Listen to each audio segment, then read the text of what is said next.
Hey guys, it's Dr. Justin Marcagiani. Welcome to the Beyond Wellness Radio podcast. Feel free and head over to justinhealth.com. We have all of our podcast transcriptions there, as well as video series on different health topics ranging from thyroid, hormones, ketogenic diets, and gluten. While you're there, you can also schedule a consult with myself, Dr. J, and or our colleagues and staff to help dive into any pressing health issues you really want to get to the root cause on. Again, if you enjoy the podcast, feel free and share the information with friends or family, and enjoy the show. Hey guys, Dr. Justin Marcagiani here with Evan Brand. Evan, Happy New Year, my friend. How you doing? Hey man, Happy New Year. I'm getting like sunbathing through the window right now, so I'm pretty happy that the blue sky is starting off the new year here. And, there's a lot of people this time of year that they might feel resentment or frustration or depression or anxiety.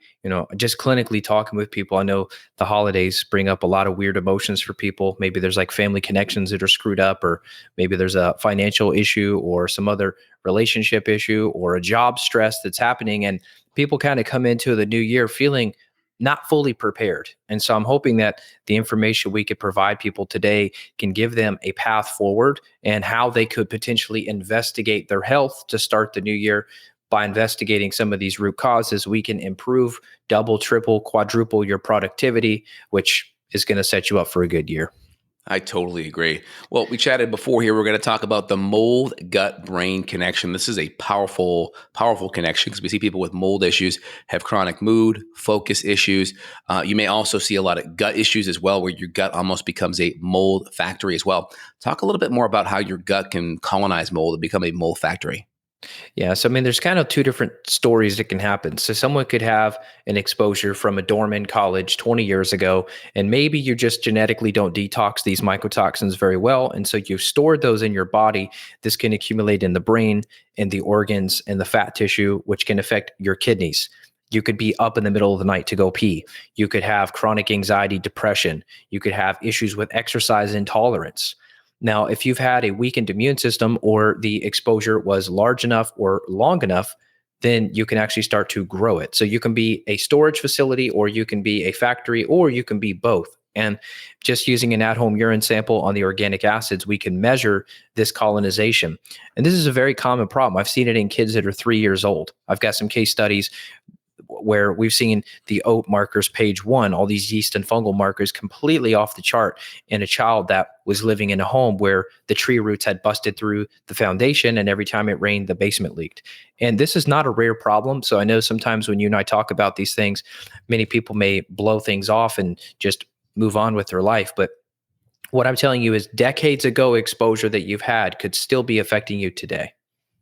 Yeah, and on an oat test, right, we have a couple of markers that are yeast-based markers, like the arabinose marker, the tricarbolic marker, or the carboxycitric marker. These are going to be more kind of candida yeast markers. And again, we have yeast, and then we have candida as a subsection of yeast under that umbrella, but so is mold, okay?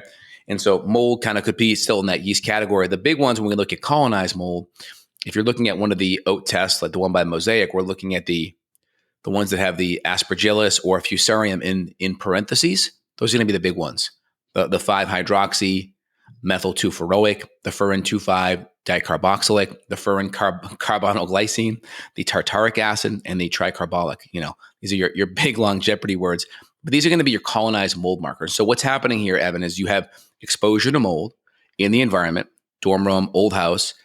You could now clean that environment up, either move or remediate. And essentially, you could still have mold being produced by your gut. Is that correct? Heck yeah. And if your mother had it, she could have given it to you through breast milk if you were breastfed. We know mycotoxins easily and readily cross the placenta as well. Right. So this is why we've seen 1-year-old babies that are off the chart for mold toxicity. These are the kids that have allergies. They have food sensitivities. They go to the pediatrician. They have no suggestions but to put the kid on maybe some steroid cream for the skin issue, the skin eruption. And when we deal with mold, so we have molds like aspergillus or fusarium. And don't get me wrong, mold could be a antagonist of your immune system and create immune stress. But most of the time, it's going to be the off-gassing or the flatulence of the mold called mycotoxins. Is that correct? Yeah, mycotoxins are tiny. They're 50 times smaller than a mold spore. So, for example, if you had, let's say you had some trim around your windows that wasn't very good and you had storms blowing rain in, you've got water running down your window trim, and then boom, behind your drywall, you've got an issue there. That alone, those mycotoxins are so tiny, they can readily penetrate out into your breathable air. You're having insomnia at night. You don't know why. It's from these mycotoxins. Yeah, when I look at mycotoxins, the first thing I try to look at is one, we'll run an O test and we'll see, is there colonized mold there? That's number one. Number two is we'll kind of look at the house. Is there an issue with mold being in the house? Is there an active mold exposure? Yes or no? I find active mold exposures are obviously going to cause more problems. Well, usually, once you're away from that environment, you're not getting exposed daily. Usually, problems tend to get better. So, if you go away for a week or two, you come back and you notice symptoms flipping on or off like a light switch, that can be a big concern. So, we'll always do some kind of a mold test in the house. I know we talked about it. I'm doing a lot of the mold plate type of test, the Petri dish type of agar plate test. Are you still doing that test yourself? Yeah, yeah, I love Yeah. them. They're cheap, Yeah. they're easy, they're a good way to prove a skeptic that something Yeah. is going on. And you can even do it without sending it to the lab. If you kind of know, how many polka dots there are, if you want to keep it under 5 and you want to just, put it out for an hour or two, close it, wait 4 days later. And if you see that it's only a few dots, that's a pretty good sign that you're in good shape. If you start to see it, 4 or 5 or up, then that's something where you want to send it to the lab, That's redo it, and right. then send it to the lab, right? Yeah. And then mycotoxins, they tear apart the blood brain barrier, they tear apart the gut barrier. So the connection, you and I have talked about gut health for a decade plus now, and we've seen so many cases of parasites and bacterial overgrowth and candida. And we've really been, in my opinion, just based on the numbers we've done, we've been some of the best functional medicine providers for gut health out there, Correct. especially Mm-hmm. producing online content. And now when I look at those cases, I find all these people that have these recurring gut infections over and over and over. A lot of those people had mold underlying, and maybe I didn't recognize it or I didn't see it initially. And now I look back or I dig deeper into their case and we find it. So I really think gut issues, can they exist on their own? Yes. But this whole chicken or egg scenario, I think that people probably had an immune hit such as this mold exposure that reduced the immune system enough to allow these opportunistic infections like H. pylori, Clostridia, Klebsiella, Pseudomonas to then move in. So if you just go to the SIBO guy, you might not fully fix your issues. Yeah. Also, I find too, you have to look at, all right, is there an active issue now in the environment? Yes or no? You have to cross that off. And then number two, you have to look at, how do your mold levels look from a toxic load level? So we want to look at toxic levels in the urine. We want to be able to challenge that. And then we also want to look at the organic acid test to see, do we have any colonized mold too? So we want to look at it 1, 2, 3 levels deep. Now, when you go to treat, are you just treating the gut and treating the infections and then hoping as we clear out the gut, clear out the candida, clear out maybe potentially C. diff, because there's a big association with a lot of these Penicillium aspergillus molds and C. diff. When we clear those out, is the goal for you that we're going to knock that colonized mold down as long as the environment's good? Yeah, for sure. And on the O test, you'll see it too. I mean, you'll see the markers disappear. Now, I always recommend doing the sinus stuff too. I know you've done some great videos on sinus rinsing Yep. and sinus flushing. So that's a great piece of the puzzle too.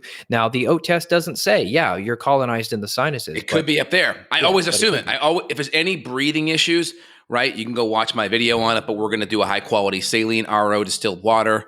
We're going to do the Xlear Rescue, which has some biofilm busters. We're going to put a drop or two of iodine or a milliliter of silver, because those are also going to bust up biofilms, and we're going to flush that cavity out once or twice, maybe 3 times a day if it's more acute, if it's more of a sinus infection, every hour or two. So yeah, I think that's a big thing, because talk about marcons or methicillin resistant staph in the nose. Yeah, I mean, that's definitely a thing that's associated with mold issues as well.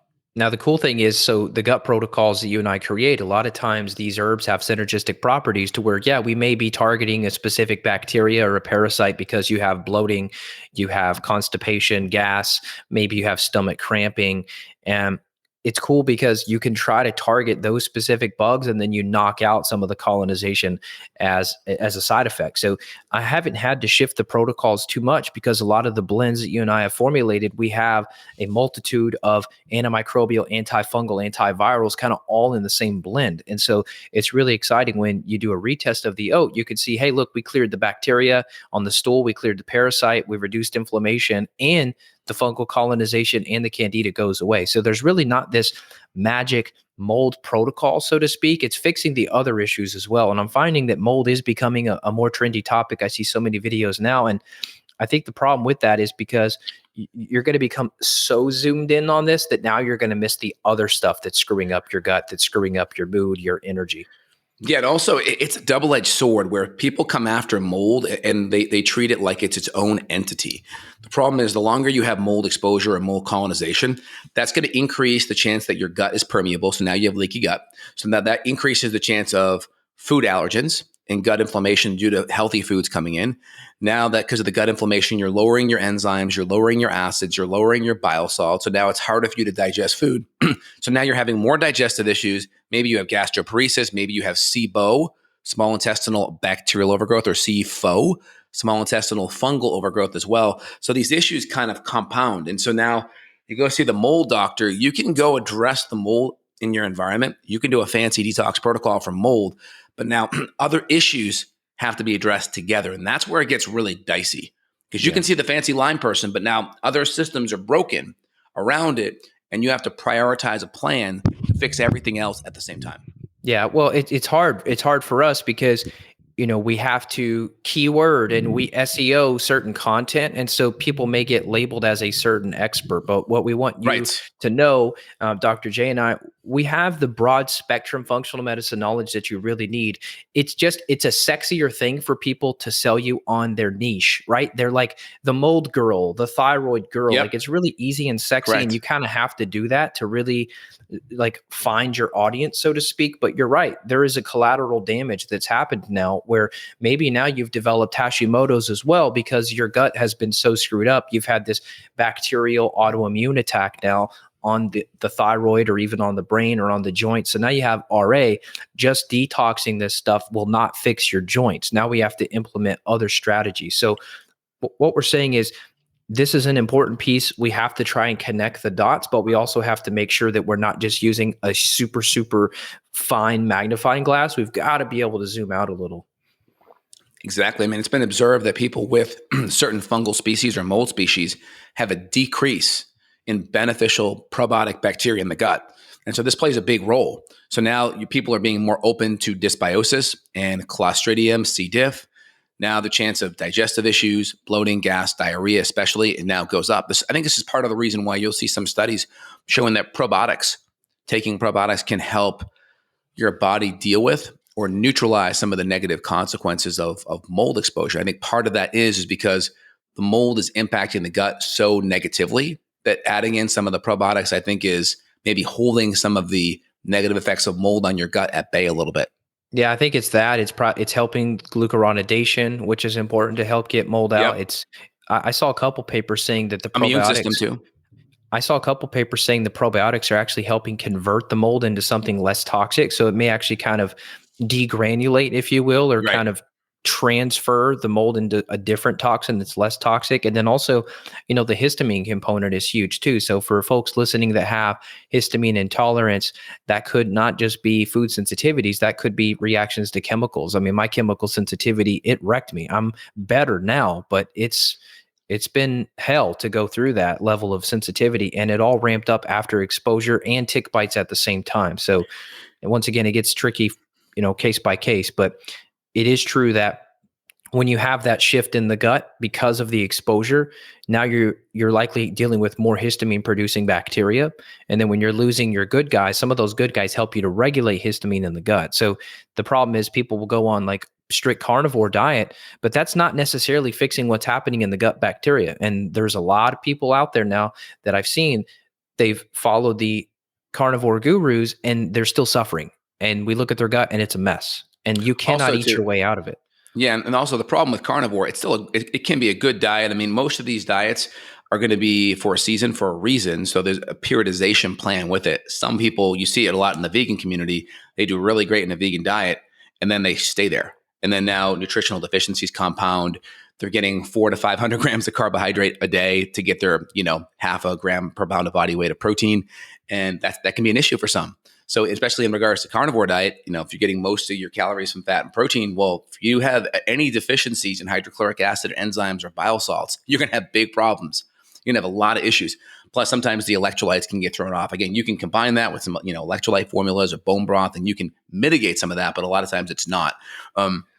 I wanted to highlight one thing. So with mold testing, I think a big issue too is people do a lot of mold testing, especially with urine, and they're not challenging the mold coming out of their system. And the problem with a lot of people that have mold issues is they can't eliminate.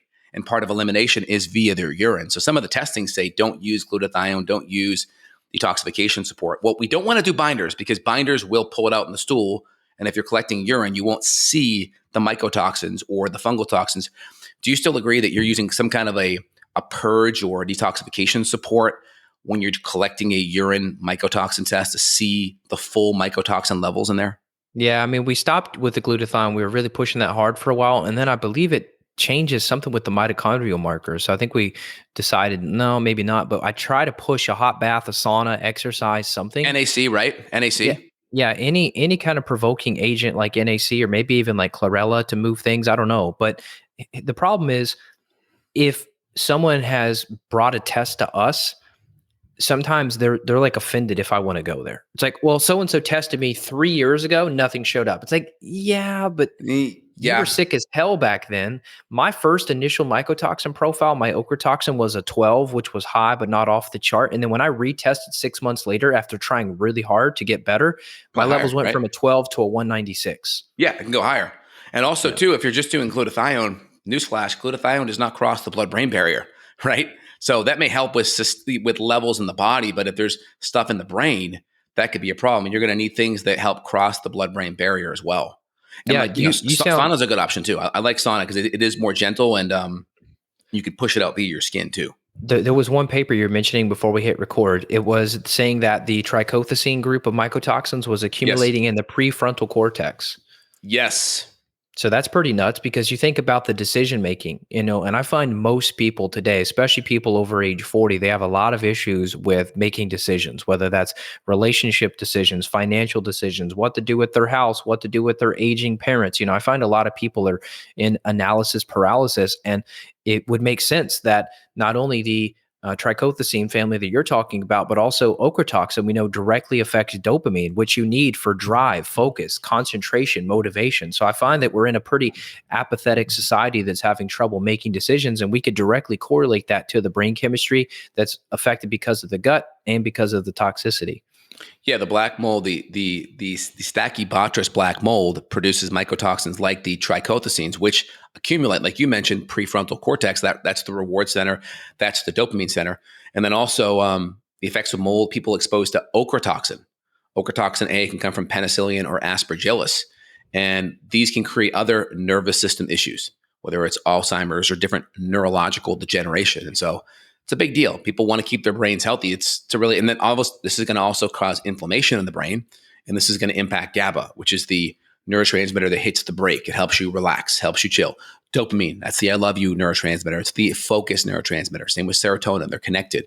Epinephrine, right? And then obviously you can increase glutamate, which can go up when there's a lot of inflammation, can overstimulate the brain. And these are people that get seizures or anxiety or insomnia, right? Their brain's overstimulated. And so, yeah, it's really important that when you look at a patient coming in, I never want to just say, oh, you're just the mold person. It's like, no. The mold may be like if we assign here's 100% of what's going on, maybe mold's 25 or 30%. But then there's some gut issues, that's another 30%.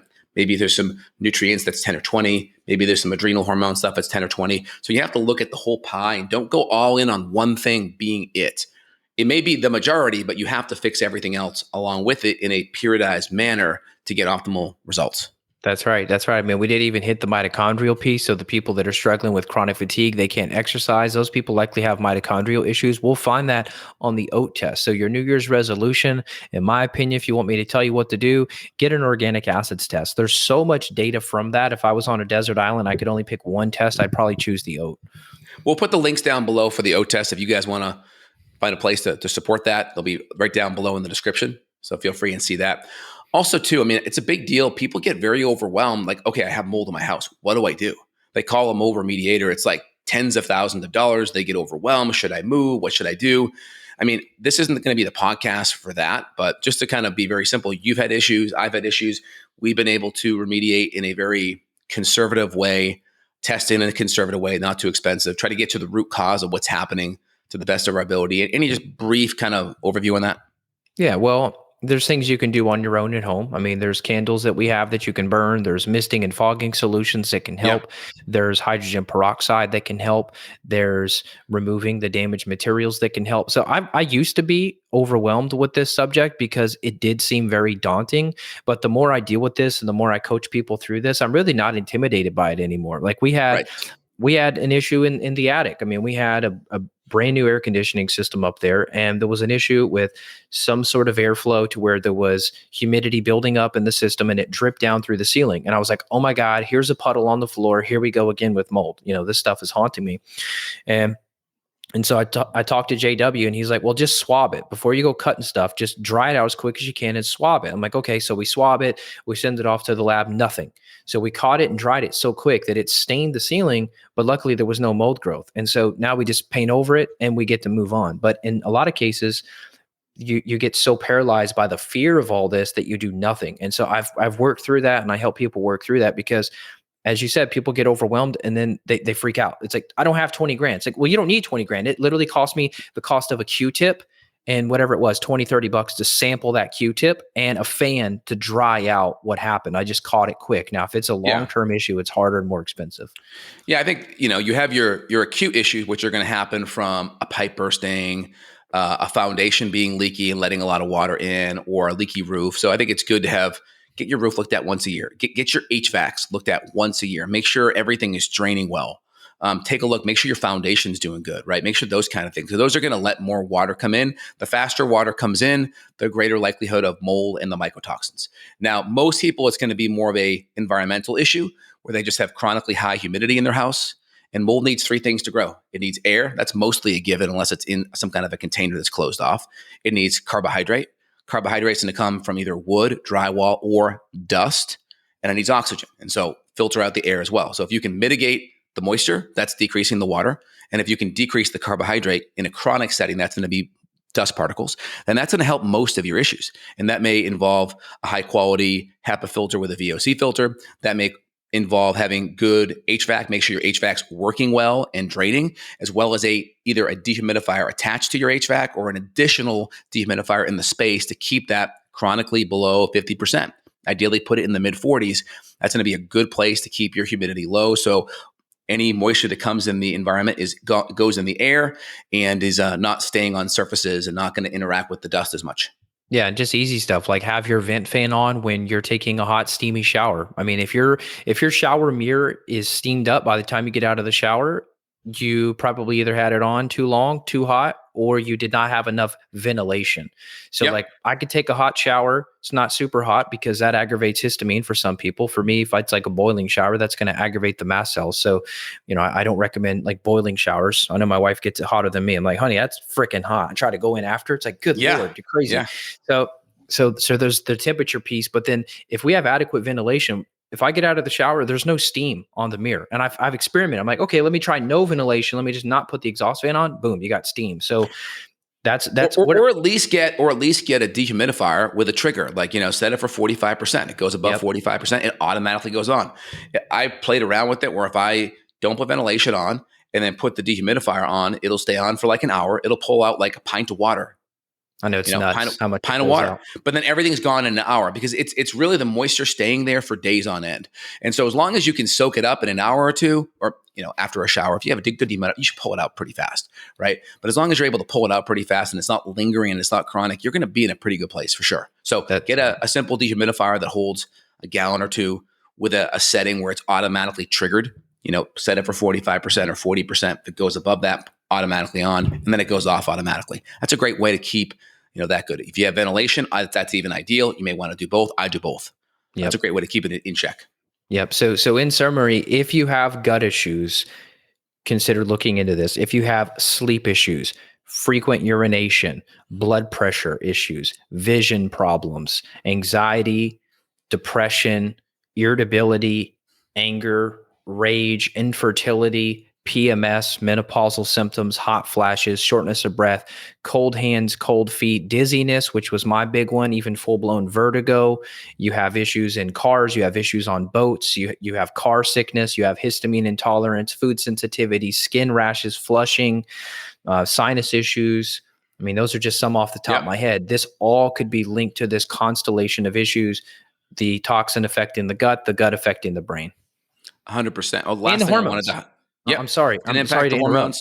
Yeah. Yeah, anytime you have chronic stress, chronic inflammation, that's going to impact progesterone, and that's going to potentially pull progesterone to go downstream to cortisol to deal with stress and inflammation. And if you're a female, especially cycling, that can cause estrogen dominance. If you're a female perimenopausal, menopausal, that could potentially throw off the hormones more and increase hot flashes. Especially mold toxins tend to be estrogenic too, right? They Yeah, I tend to be mean, more men. estrogenic. So men, you're having issues with erections, low libido, or your wife, low libido. This is definitely connected to it. Also, because of the issue with blood flow, that's why vasodilators work. Because when you have toxicity like this, it affects nitric oxide synthase. You could just put in Google PubMed mycotoxin nitric oxide and you'll read about this, but it creates this issue with blood flow, and that's also going to be where your brain fog is coming from too, because now you have issues with the microcirculation in the brain. So we may use specific nutrients to help your brain work better. We may use specific nutrients to fix the gut bacteria, nutrients to support and stabilize hormones, fixing nutrient deficiencies, restoring proper acid and enzyme levels, restoring good microbes in the gut, detoxing and removing the toxins, helping out the kidneys, helping out the liver. And so we orchestrate this beautifully. We've done it thousands of times. So if you need help, you want help through all this stuff, if these symptoms resonate with you, then don't hesitate, reach out. Let's get some labs run. You're not going to spend a ton of money. It's less than an iPhone to get an organic acids test, and it'll provide more information than the last 20 doctors you've seen have given you. 100%. That makes a lot of sense. And just one thing to highlight too about the environmental stuff is if you have a finished or unfinished basement, you need some kind of a dehumidifier plugged in that's working continuously. It may not be on. You may set it for 40 or 45% and have it continuously drain once it gets below that. But you need something down there, because another big exposure is basements where there's a concrete foundation and you're around dirt. You're going to pull moisture from the dirt through the concrete slabs into the basement. So, I mean, if you can dry lock and put some kind of a seal on the concrete foundation inside, outside, that's best. If you can't do that, then just get a dehumidifier going so it's always keeping that moisture down in the 40s. Again, the best thing about dealing with people like Evan and I, we've been in the trenches. We know how to look at the environmental impact with your home as well as yourself, your body, and how to periodize that with all the other systems. So that's really good. Yeah, well said. And, a lot of times you're going to have maybe your furnace unit or something in the basement, anywhere where there's already a drain, to where you could just have a dehumidifier constantly draining itself. So if you're like arguing, with your spouse, well, it's your turn to dump the water out of the dehumidifier. Well, I'm not going in the basement. If that thing's full, it's going to probably turn itself off, and then you've wasted your time. So you want one that's going to continuously drain. So hopefully you've got a drain down there, and that thing can just run into a sink or whatever. But I'll tell you, my challenge this last summer, I have an April Air whole house dehumidifier in my basement. And when it was in the mid 90s and humid, July, August, even to September, I couldn't get the humidity levels below 55%. I had a That's hard okay, time. though. And so I got an additional dehumidifier. I got the Medea Cube, Mm-hmm. put the tube in the back. And what I figured was, I have storage room in my basement.